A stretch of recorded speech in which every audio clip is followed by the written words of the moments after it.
T20 world કપમાં ભારતે પાકિસ્તાનને હરાવીને ઐતિહાસિક જીત નોંધાવી છે। ભારતીય ટીમની શાનદાર જીત બાદ સુરતીઓએ ભાગળ 4 રસ્તા પર ફટાકડા ફોડીને જશ્ન મનાવ્યો હતો। સુરતી લાલાઓનો અનોખો અંદાજ જોવા મળ્યો। ભારતના જીતની જાહેરાત થતાં સુરતના ભાગળ 4 રસ્તા પાસે સેંકડો લોકો એકઠા થઈ ગયા। હાથમાં તિરંગો લહેરાવી ભારત માતા કી જય અને વંદે માતરમના નાદ સાથે આખો વિસ્તાર ગુંજી ઉઠ્યો।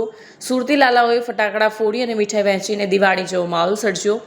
રવિવારની રાત્રે લોકોના ઉત્સાહને જોતા પોલીસ દ્વારા પણ ચુસ્ત બંદોબસ્ત ગોઠવવામાં આવ્યો હતો, જેથી કોઈ અનિચ્છનીય ઘટના ન બને। મોડી રાત સુધી સુરતના માર્ગો પર વિજય રેલીઓ નીકળતી જોવા મળી।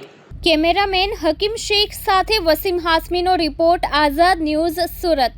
ભારત પાકિસ્તાનના ક્રિકેટ મેચમાં ભારતના બહુ મોટી જીત હાંસલ થયા પછી આ ભાગળ 4 રસ્તામાં બહુ મોટા સંખ્યામાં લોકો ઉજવણી કરવા માટે એકઠા થયું અને ભાગળ 4 રસ્તાથી લઈને ચોક 4 રસ્તા સુધી બહુ મોટા પ્રમાણમાં લોકો હાજર હતા અને આ પ્રકારની જે ભીડમાં ટ્રાફિકના વ્યવસ્થા જળવાઈ રહે અને લોકો શાંતિ અને સુરક્ષા રીતે ભારતના જીત ઉજવે તે માટે પોલીસના મોટા સંખ્યામાં આ વિસ્તાર ઉપર હાજર છે।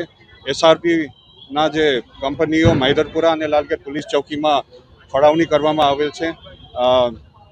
આના ઉપરાંત ક્રાઇમ બ્રાન્ચ અને એસઓજી અને સ્પેશિયલાઇઝ બ્રાન્ચ જેટલા પણ છે અને હેડક્વાર્ટરથી પૂરતા પ્રમાણમાં આ વિસ્તારમાં ફોર્સ તૈનાત છે અને આ પાવન અવસર પર તમામ સુરતીઓને મારું તરફથી શુભકામનાઓ પાઠવું છું।